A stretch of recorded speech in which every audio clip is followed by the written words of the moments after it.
이번엔 슬로우 비디오나 패스트 비디오를 만들어주는 방법, 그리고 역재생하는 방법에 대해서 살펴보도록 하겠습니다. 이번 강좌에서 사용이 될 소스는 동영상 폴더에 1번 MOV 파일을 사용을 합니다. 계단을 내려오는 장면이죠. 됐고요. 자, 타임라인에 적용을 해줍니다. 됐습니다. 자, 확인을 해보면, 자, 이렇게 계단을 내려오는 장면이죠. 계단을 내려오는 장면을, 속도를 조절을 해서, 빠르게 내려오거나, 더욱 느리게 내려오는 등의 작업을 해보겠습니다. 이전에도 스트레치 툴을 사용을 해서 속도를 조절을 한 적이 있는데요. 지금의 이 스트레치 툴을 사용을 한다면, 정확한 수치의 개념으로 속도를 조절을 하는 것이 아니기 때문에, 일반적으로 사용이 되는 속도를 만들기가 쉽지 않습니다.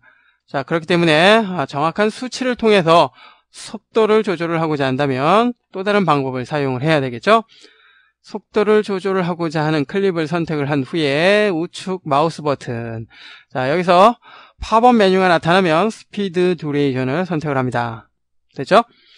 자, 스피드 듀레이션 설정창이 나타나면 스피드나 듀레이션을 통해서 속도를 조절을 해줄 수가 있는데요. 스피드는 100분율을 설정을 해서 속도를 조절을 해주는 방식이고요. 듀레이션은 시간값을 설정을 해서 속도를 조절하는 방식입니다. 자, 여러분이 편한 방법을 사용을 하는데요. 자, 일반적으로는 100분율을 사용을 하게 됩니다. 먼저 슬로우 비디오를 만들어 봅니다. 슬로우 비디오를 만들기 위해서 한 35%로 설정을 해주고요. 지금의 35%는 가장 일반적인 슬로우 비디오에 해당이 되는 값입니다. 자, 이 상태에서 OK. 자, 그러면 클립이 엄청 길게 늘어난 것을 알 수가 있죠. 자, 확인해 보면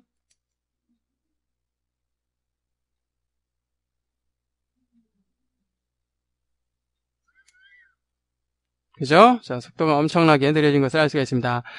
방금 설정된 스피드 값은 클립의 이 부분에서 확인을 할 수가 있고요. 자, 컨트롤 Z, 원상태로 복귀시켜 주고요. 자, 이번에는 빠르게 한번 해볼까요? 자, 빠르게 하기 위해서 사용되는 값은 100%보다 높은 수치를 사용하면 되는데요. 역시 일반적으로 사용을 하는 수치는 250 정도입니다. 자, 오케이. 자, 됐고요. 확인을 해보면 어떻습니까? 속도가 엄청나게 빨라진 것을 알 수가 있죠?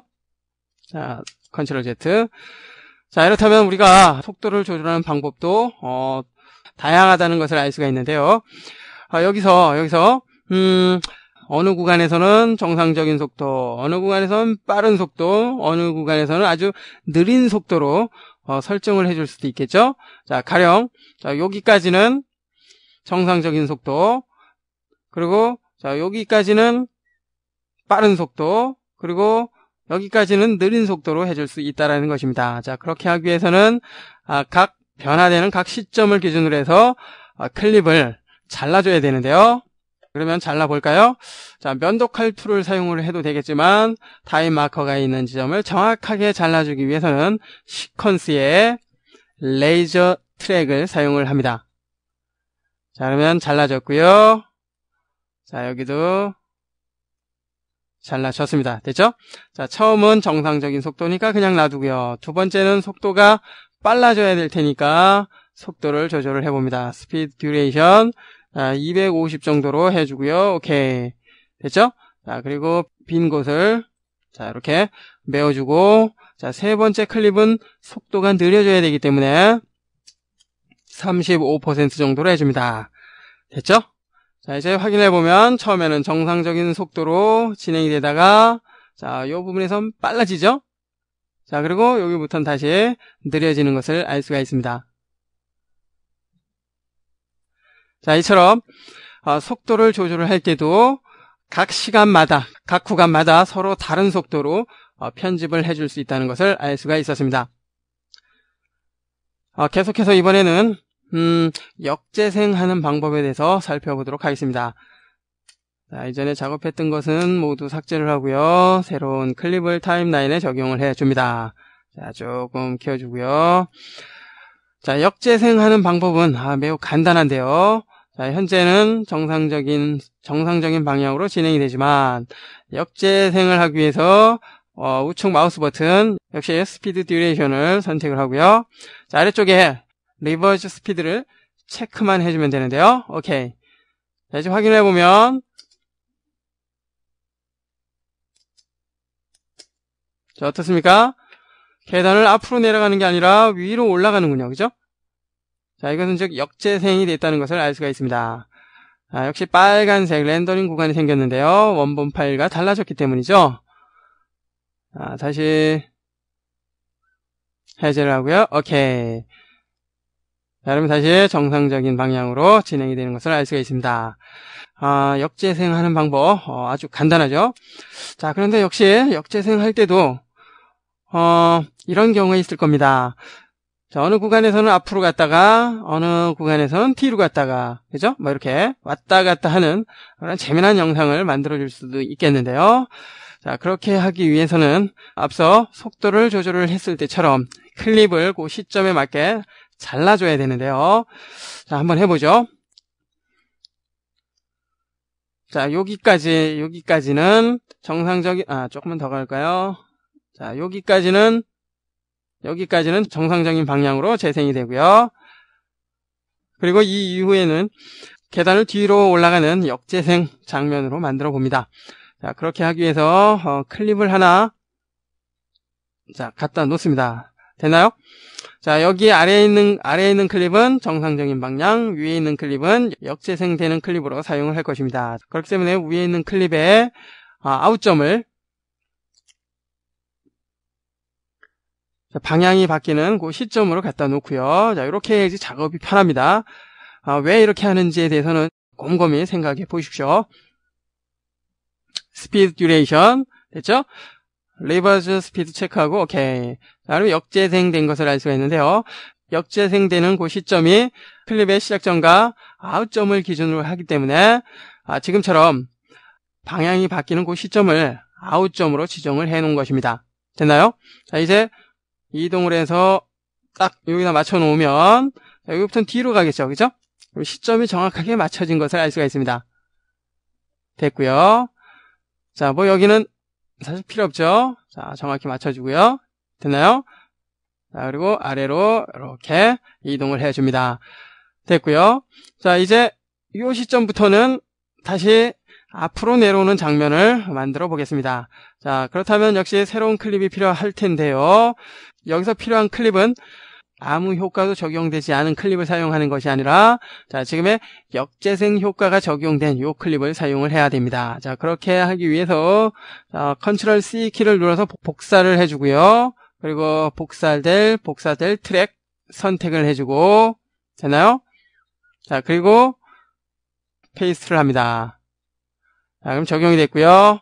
역시 길이 자, 시작점을 원본 시작점과 동일하게 해주고 자, 요 상태에서 다시 한번 자, 여기부터 방향이 전환이 된다면 타임 마커 갖다 놓고요.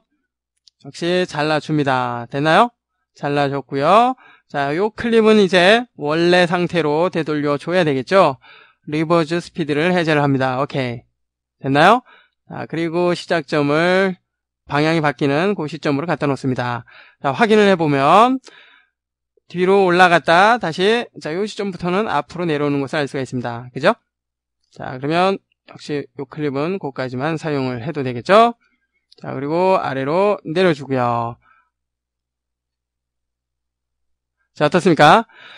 해당 장면을 모두 역재생하는 것이 아니라 이렇게 구간별로 나눠서 역재생됐다가 정방향으로 재생이 됐다가 하는 이러한 작업도 어렵지 않게 해줄 수 있다는 것을 알 수가 있었습니다.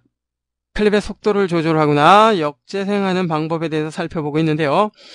마지막으로 동영상 클립의 특정 장면을 정지 장면으로 만들어보는 방법에 대해서 살펴보도록 하겠습니다.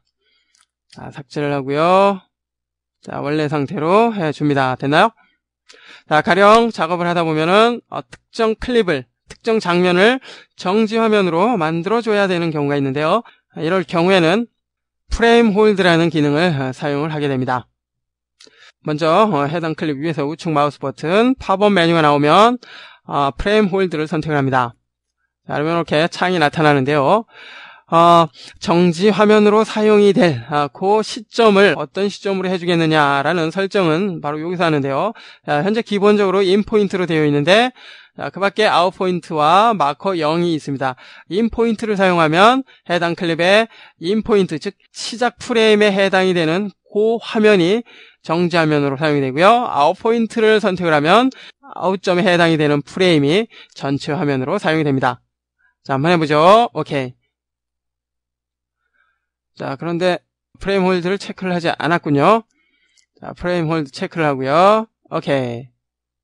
자, 확인을 해보면 첫 번째 장면이 전체, 그죠? 해당 클립의 전체 화면으로, 전체 장면으로 사용이 되는 것을 알 수가 있습니다.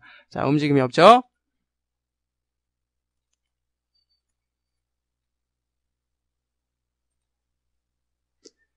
자, 이번에는 아웃 포인트. 오케이. 자, 그러면 아웃 포인트에 해당이 되는 장면이 전체 화면으로 사용이 되고 있는 것을 알 수가 있습니다.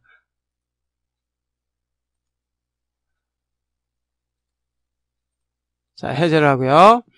그럼 다시 원상태로 되돌아왔죠? 자, 이번에는 마커를 적용한 후에 적용된 마커에 해당이 되는 장면을 해당 클립 전체의 정지 화면으로 만들어 보겠습니다. 자, 가령, 자, 요 장면으로 한번 해볼까요? 자, 요 상태에서 마커, set 클립 마커에, 자, 맨 아래에 있는 order numbered 마커를 선택을 합니다. set 넘버를 0으로 해줘야 되겠죠? 오케이. 자, 그러면 0번에 해당이 되는 마커가 생성이 됐고요. 자, 이 상태에서 팝업 메뉴를 열어주고요. 자, 프레임 홀드. 홀드온을 체크를 해주고 마커 0을 선택을 합니다. 자, 그 다음에 오케이. 자, 그러면 0번 마커가 적용이 된 요 장면이 해당 클립의 전체 프레임, 즉 정지 화면으로 사용이 됩니다. 그죠? 이렇듯 특정 장면을 전체 장면으로, 즉 정지 화면으로 만들어 봤습니다. 클립의 속도를 조절하거나 역재생, 그리고 특정 장면을 정지 장면으로 만들어주는 방법에 대해서 살펴봤습니다.